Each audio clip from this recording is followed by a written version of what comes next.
Virologists have invented methods in which they can use electron microscope to create an image which meets their expectation of what a virus should look like. They also use gene sequencing technology to create gene sequences which exist only on the computer. They do both of these things without ever isolating a virus to begin with, meaning that what they are looking at are mere artifacts, that is, creations of their methodology. They injure animals, plants, and tissues and blame the effects on viruses, despite never isolating a virus to begin with. The equipment is borrowed from the world of science and the language sounds scientific, but they leave out some of the most important fundamentals of scientific research, such as controls and isolation of the independent variable. Despite this, they've convinced themselves, and everyone else it would seem, that viruses are real particles and that they cause disease. You are free. You are free to do as we tell you. So why do so many of us believe in viruses? Why are highly qualified scientists apparently unable to see the glaring errors in their research? In this video, we're going to look into the nature of belief to try to find out why we're so receptive to the virus delusion and why we've held on to our belief in viruses so doggedly over the years. So, what are beliefs? Beliefs are frameworks for understanding complex things. There are some things that we just don't have the time or resources to experience firsthand or investigate thoroughly for ourselves. So we choose to believe what we see in textbooks, religious texts, documentaries, or what we hear from our parents, teachers, or other media organizations. Beliefs are shortcuts too. They allow us to make quick judgments so that we can take action without having to analyze masses of information we would need to arrive at a properly informed decision. Without this tool, most of our time will be spent researching and fact-finding. Using beliefs instead gives us time to enjoy the most important things in life, such as eating, playing, spending time with family, or watching American Gladiators. Here's American Gladiators. Watch this. Shut up. How are beliefs formed, and how are they reinforced to the extent that we hold on to our beliefs, even in the face of overwhelming contradictory evidence? 1. We want an explanation for an event or a phenomena. In other words, we want to know why. 2. Someone provides an explanation for us. 3. If the explanation is accepted as correct, it can become an opinion or a belief. 4. Future events or information may help confirm that that belief is correct. And 5. Our brain prevents us from giving up the belief to protect us and also to conserve energy. Let's look at the space between an explanation being provided and the explanation being accepted as correct. There is usually very little thought or analysis between these two events. First explanation we hear, and the one we hear most often, is the explanation which is most likely to become a strongly held opinion, an accepted fact, or a belief. It doesn't seem to matter if the explanation is accurate or not, or has any evidence to back it up. Psychologists have called it the illusory truth effect. When we hear the same false information repeated again and again, we often come to believe it's true. The reason for this is that our brains want to conserve energy. New information is hard to process, and the energy required deters our brains from making the effort. Our brains reward us for conserving energy and sticking to the first, or most often repeated, explanation. It gives us more energy for the important things in life, like spending time with friends, working, foraging for food, or watching American Gladiators. Here is American Gladiators. Here is 56 channels of it. Watch these pituitary retards bang their skulls together and congratulate you on living in the land of freedom. So why do some explanations become beliefs? Familiarity and repetition are often enough for an explanation to become a belief chiseled in granite. But is there anything special about an explanation which can make it more attractive? Number 1, agency and intentionality. According to Michael Shermer in his book The Believing Brain, we have a tendency to find patterns in even random events. And we have a tendency to infuse patterns with intention and agency. What does this mean? Well, number one, agency. That's an agent or an actor.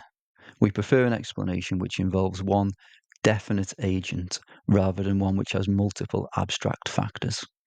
Intentionality means that we prefer explanations where the agent has an intention. That is, it wants to cause the event to happen.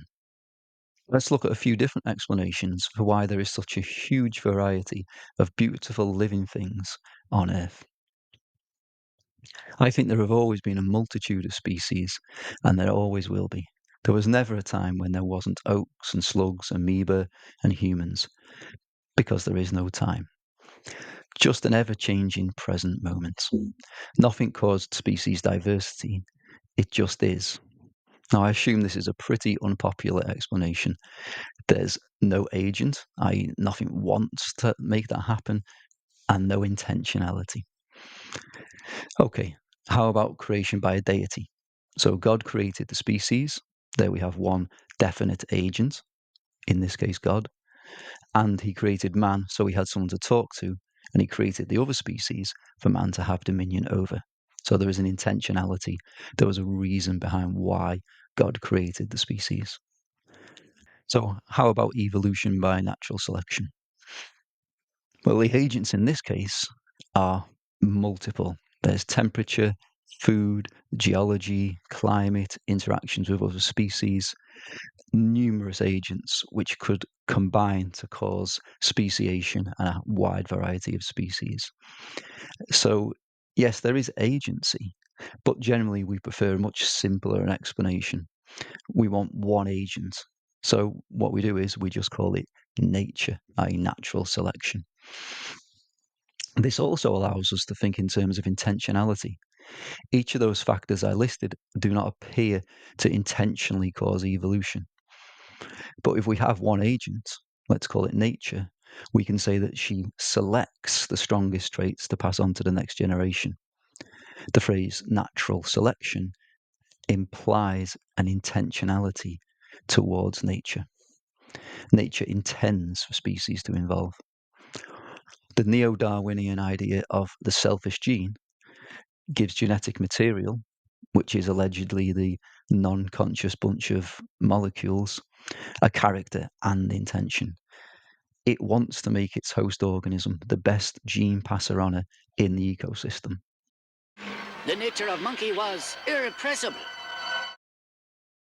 So the two most popular explanations for species diversity on Earth both involve agency and one single simple agent, and also intentionality, i.e., that agent wants to make species diversity.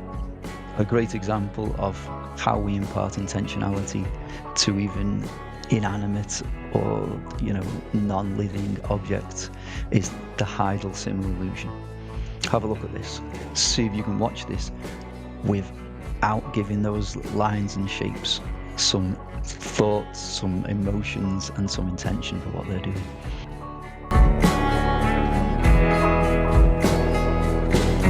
Okay, so what other things can make explanations readily accepted and turned into beliefs?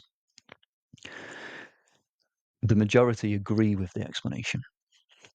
The original conformity experiment by Sheriff in 1935 used an ambiguous task in which students could not judge well what they were seeing. They were shown an optical illusion of a spot of light, which, while remaining still, appeared to move. Subjects judged and recorded the distance they thought it moved while they were sitting alone. Then they were placed in groups. A loner was placed in a group with people who had similar estimates of distances. The loner had estimated quite a different distance. The group was then allowed to discuss the distance they thought the light moved. The lone subject would change their response to become closer to that of the group. This is known as informational conformity. Individuals assume the same opinion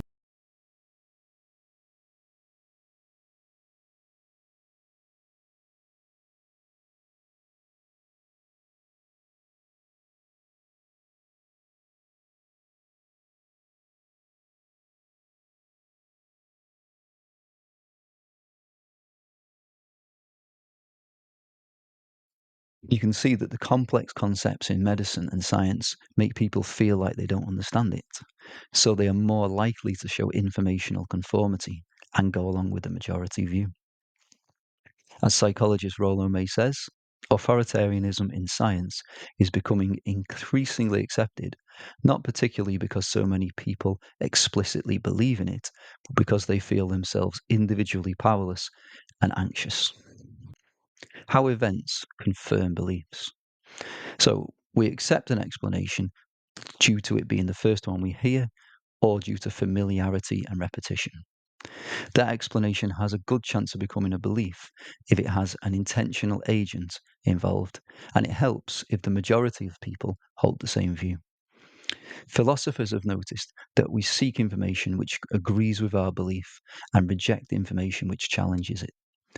For it is a habit of mankind to entrust to careless hope what they long for, and to use sovereign reason to thrust aside what they do not fancy.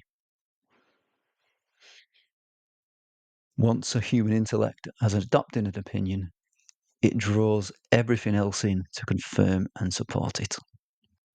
This is called confirmation bias. There's not much support for it in modern research. The original study by Watson in 1960 found that people are quite willing to try out new ideas, but he only tested belief in simple number problems, not in anything important or complex. So why do we find it so hard to change our beliefs? Belief perseverance bias means holding on to your beliefs even when you're shown information which shows they're wrong. When there is evidence against our favourite explanation, we explain it away or create knowledge shields such as these. 1. We ignore the new information. 2. We reject the information by finding a problem with it, even if we have to make one up. 3. We decide the new information doesn't really apply to our belief. 4. We might agree that the evidence does not support our explanation at the moment, but someone or something will produce evidence in the future. 5. We interpret data in a way that allows us to preserve our beliefs. We'll come back to these shields later. Something else which makes a belief stick is how useful we think the belief is. So our brains have come up with a scoring system for our beliefs without even telling us, which gives top scores to beliefs which give us massive rewards or help us to avoid catastrophes. The scores have nothing to do with the accuracy of the belief. Let's say I believe that Father Christmas brings me presents. Then some new information arises which challenges that belief. Jeff Briggs, whose big brother is 13, tells me there's no Father Christmas. My brain, however, is more interested in getting presents. It will calculate the risk of not believing in Father Christmas. And without my knowing that this was happen, I'll find myself rejecting the new information, regardless of how accurate it is or how much sense it makes. Later on, I ask my mum, and she tells me, it's true, there is no Father Christmas. But will I still get presents? Is my obvious question. When I find out that I will get presents, the belief suddenly loses its value. So I go to school the next day and crush another child's dreams. So let's summarize. Beliefs are formed when we want an explanation for something, but don't have the time, ability, or inclination to investigate the information properly. The first explanation we're given, or the one we're most familiar with, is the explanation we're most likely to accept. If the explanation is repeated often, it becomes a firmly held conviction or a belief.